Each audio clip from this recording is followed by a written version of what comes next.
Creatine एक इतना powerful supplement है ना जिसको हर कोई जिम जाने वाला बंदा इस्तेमाल करता है। लेकिन बहुत सारे बिगिनर होते हैं ना, उनके मन में एक सवाल होता है, अगर जो हमने क्रेटीन को लेना बंद कर दिया क्या इससे हमारा सभी मसल लॉस हो जाएगा? क्या हमने जिम में जितनी भी मेहनत की थी वो जीरो हो जाएगी? और इसका हमारी बॉडी पर क्या क्या निगेटिव इफेक्ट यानी क्या क्या इसके साइड इफेक्ट हो सकते हैं? तो इस वीडियो में मैं ना आपको A to Z complete information देने वाला हूँ। तो सबसे पहले हम लोग जानते हैं कि क्रेटीन एक्चुअल में होता क्या है। देखो, हमारी बॉडी में भी क्रेटीन प्रोड्यूस होता है, लेकिन उसकी क्वांटिटी बहुत ज्यादा कम होती है, जो कि मसल बिल्डिंग पर्पस के लिए पर्याप्त नहीं होती। इसी वजह से हम लोग क्रेटीन सप्लीमेंट्स लेते हैं। अब आ जाते हैं अपने मेन सवाल पर कि किसी कारण बस आपने क्रेटीन लेना छोड़ दिया तो आपकी बॉडी में इसका क्या क्या नुकसान होगा। सबसे पहले तो आपकी बॉडी में हार्डनेस और कुछ साइज डाउन होगा। वो क्यों? क्योंकि जब हम लोग क्रेटीन लेते हैं तो क्रेटीन एक्चुअल में क्या करता है, वो हमारे मसल सेल्स के अंदर ज्यादा वाटर को होल्ड करता है,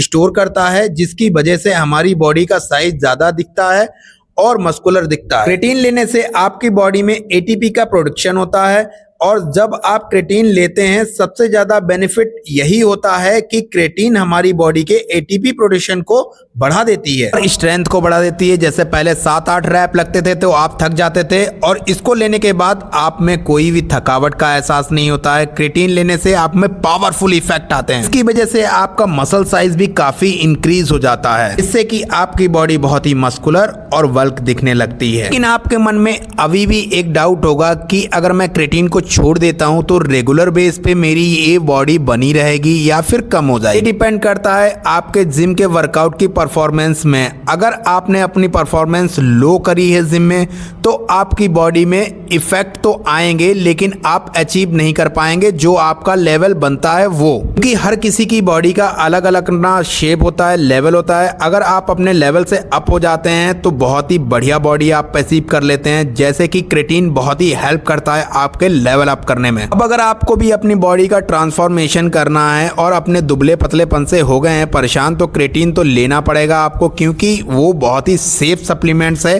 अगर आप सही तरीके से लेते हैं तो। बस ये है, क्रेटीन को रिकमेंडेड डोजेस में लें। हर कोई एथलीट भी कंज्यूम करता है, हर कोई जिमर भी कंज्यूम करता है। बॉडी बिल्डिंग में बहुत ही ज्यादा काम आने वाला सप्लीमेंट्स है क्रेटीन। अब कुछ लोग ये बोलेंगे कि मुझे सर क्या क्रेटीन को साइकिल के हिसाब से लेना चाहिए या फिर कुछ दिनों तक लेना चाहिए, कुछ दिनों तक नहीं लेना चाहिए, क्योंकि हर किसी के मन में अलग अलग डाउट होते हैं। तो मैं आपको बताना चाहता हूं, क्रेटीन आप 90 डेज तक लगातार ले सकते हैं। अब आप ये सोच रहे होंगे कि इसके कोई साइड इफेक्ट तो नहीं है, क्या मेरे हेयर फॉल तो नहीं होने लगेंगे या फिर कोई ब्लैक एक्ने या कोई और साइड इफेक्ट होंगे? तो मैं आपको बताना चाहता हूं कि क्रेटीन का इतना महत्व है और बहुत ही ज्यादा रिसर्च किया गया है। ऑल ओवर वर्ल्ड में क्रेटीन सप्लीमेंट्स एक ऐसा है जिसपे सबसे ज्यादा रिसर्च किया गया है। तो मेरे भाई, इसके कोई भी साइड इफेक्ट नहीं होते हैं। आप अपने दिमाग से एक फितूर निकाल दीजिए बिल्कुल कि इसके कोई साइड इफेक्ट होते हैं। हाँ, अगर बेनिफिट्स की बात करें तो बेनिफिट्स तो काफी होते हैं। और एक बात बताऊं आपको, अदर सप्लीमेंट्स से ये बहुत ही सस्ता भी होता है। तो अगर बिगिनर्स अपने सप्लीमेंट स्टैक में इसको ऐड करना चाहते हैं तो ऐड कर सकते हैं, क्योंकि ये बहुत ही बजट में आ जाता है सप्लीमेंट्स, और आप अपनी बॉडी बिल्डिंग जर्नी को स्टार्ट कर सकते हैं। और भी नॉलेजेबल वीडियो देखने के लिए चैनल को सब्सक्राइब करना बिल्कुल ना भूलें। Thank you.